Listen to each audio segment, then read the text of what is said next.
지금 이재명 정부에서 대책이 이제 4번째잖아요. 또 한 번에 뭔가 일이 터지면 다시 한 번씩 이제 포모 현상이 더 생기지 않을까 그런 생각이 듭니다. 그러니까 이거는 어떻게 보면 고육지책이라고 생각이 들고요. 공급으로 집값을 잡는다라는 건 아예 불가능하다라고 생각이 듭니다.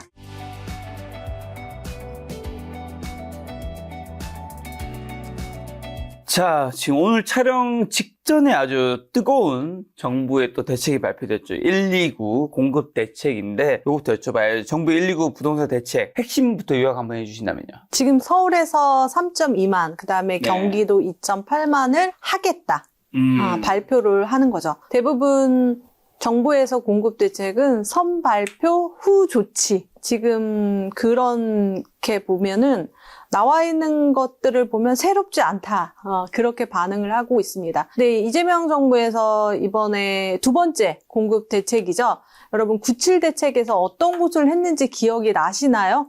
잘 기억이 나지 않을 것 같습니다. 이것도 마찬가지로 근데 기억은 나요. 2020년 8월 4일 문재인 정부 때 발표했던 그 리스트 거의 다가 70% 거의 동일하다라고 얘기를 하더라고요. 이제 나온 거죠. 자, 말씀하신 이번 대책이 과거 문재인 정부의 84 대책과 입지가 70%나 겹치는 지적이 있는데 과거에 무산되었던 사업이 이번에는 정말 성공할 수 있는 건가요? 이게 정부가 한다 해서 다 할 수 있는 건 아니잖아요. 무산되지는 않았고요. 대부분 하겠다라고 발표를 했는데 그때 이제 84 대책, 그러니까 딱 6년 전이죠. 거기에 한 곳도 입주를 하지 않았다. 그러니까 착공도 하고 분양도 한 데도 있어요. 근데 그렇게 많지는 않고요. 근데 입주는 그러니까 발표는 했지만 6년 동안 입주는 할 수 없겠다. 이번에도 입주는 할 수 없겠다. 이런 것들을 느끼게 될 것 같아요. 근데 이제 전문가분들이 또 알맹이 없는 대책이라는 이런 얘기 많이 한 우리가 나온 이유는 뭘까요? 이게 이제 제가 방금 농담 삼아 얘기했는데 신랑이 결혼하겠다고 발표를 했는데 신부는 어리둥절.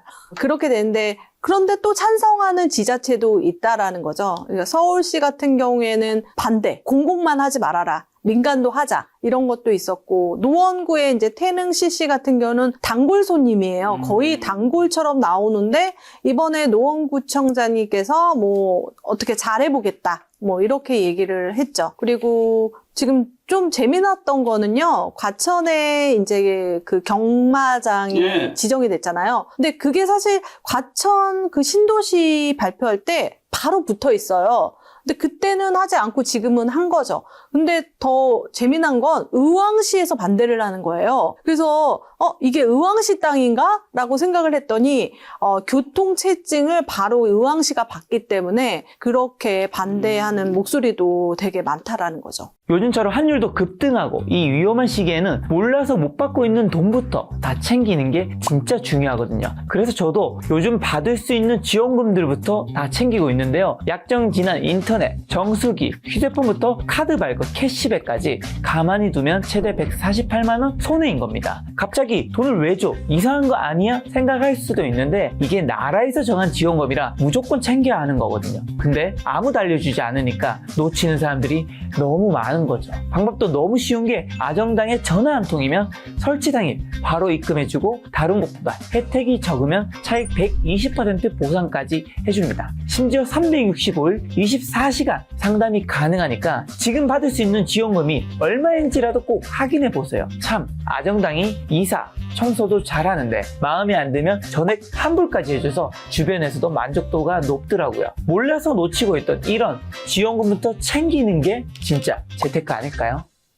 지금 말씀하신 대로 또 용산, 과천, 태릉 등 핵심 입지를 이제 정부에서 내세웠죠. 실제 입주까지 5년에서 7년 이상 걸릴 것으로 보이는데 그 사이에 발생하는 공백은 어떻게 메워야 할까요? 지금 공급에 대한 공백은요. 지금 3기 신도시로 메꿔야 됩니다. 97 대책 다시 기억을 더듬으면요. 거기 이제 3기 신도시의 땅을 민간에게 팔지 않겠다. 그러니까 LH가 시행하겠다.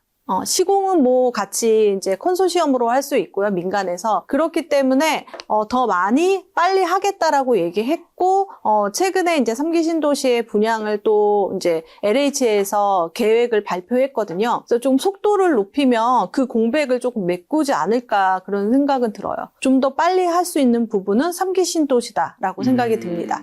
그리고 이제 정부는 영끌 대책이라면 가용한 모든 부지를 모았다고 하지만 실제 내년에 착공 물량 전체 5% 수준은 3천 가구 미만인데 이 정도 규모가 당장의 공급난을 해결할 수 있나요? 당연히 없죠. 이게 답정너처럼 얘기를 하게 되는데 이번에는 영끌이라는 단어를 썼는데 저번 문재인 정부에서는 발굴이라는 단어를 썼습니다. 이제 발굴 막 한다고 발굴을 했다라고 해서 그 리스트가 제가 정리를 다 해서 갖고 있거든요. 그래서 거의 발굴하다시피 뭐 200호, 뭐 300호, 이것도 뭐 동사무소, 주민센터 그 정도로 했고요. 여기서는 영끌이라고 했는데 최소가 이제 300세대 정도 이제 하남, 뭐 테니스장까지 이제 가져왔다라고 보시면 되겠습니다. 그래서 거의 발굴과 영끌을 하지만 당연히 내년에 착공을 하게 되면은 입주까지 여러분들이 생각할 때 한 5년 뒤에 입주를 생각하시면 빠르다라고 생각하시면 될 것 같습니다. 자, 국토부는 또 용산 국제업무지구에 1만 가구를 짓겠다고 하지만 서울시는 8천 가구가 한계라며 반대하고 있는데 이런 강대강 대치가 사업 지연의 원인이 될까요? 이게 원래 이제 8천 세대였다가 1만 세대 하면은 다시 그림을 그려야 되잖아요. 그렇게 되면 또 시간이 딜레이가 됩니다. 그게 있고요. 그리고 지금 뭐 1만이든 8천이든 여기서 여러분들이 생각할 때 대부분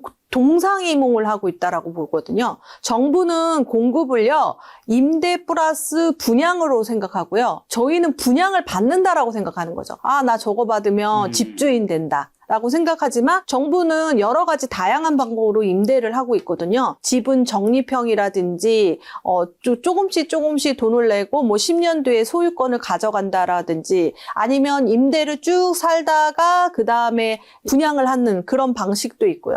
이거 다음에 바로 경기도 도지사이신 분이 발표를 하셨어요. 맞아.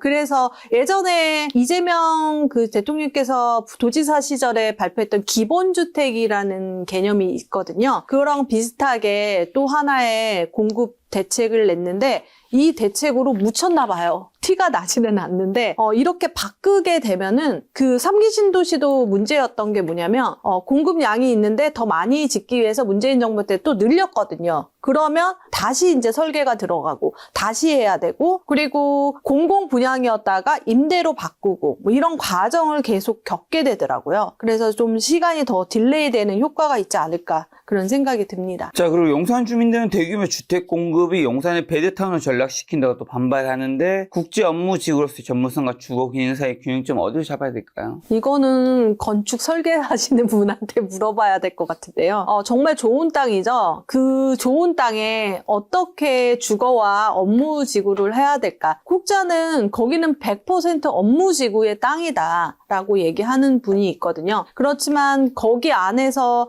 어떤 지금 공급이 부족하다는 걸 잠재우기 위해서는 어떤 미끼 상품이 필요했지 않았나 그런 생각이 듭니다. 거기에 들어올 수 있는 사람은 지금 만약에 10,000세대를 한다면 10,000명밖에 안 되는데 만약에 업무직으로 하게 되면 몇십만, 몇백만이 그 혜택을 누릴 수도 있다라고 생각이 들거든요. 균형점을 잡는 거는 정말 어렵다라고 보시면 되겠습니다. 자, 또 태릉 CC 부지가 세계 문화유산인 태릉 강릉의 역사 문화 환경 보존 지역과 겹친다는 분석도 나오는데 세계유산 영향평가라는 높은 문턱을 정부가 넘을 수 있을까요? 이게 능이잖아요. 네. 그러니까 한마디로 무덤이고 어떤 문화적인 가치가 있는 곳인데 발표할 때 국토부와 이 관련된 문체부는 다른 곳인가, 다른 정부인가 그렇게 얘기하는 데도 있더라고요. 그래서 집을 지을 때 저희가 이제 만약 문화재가 나오면 정말 올스탑하면서 거기에 대한 가치를 따지게 되는데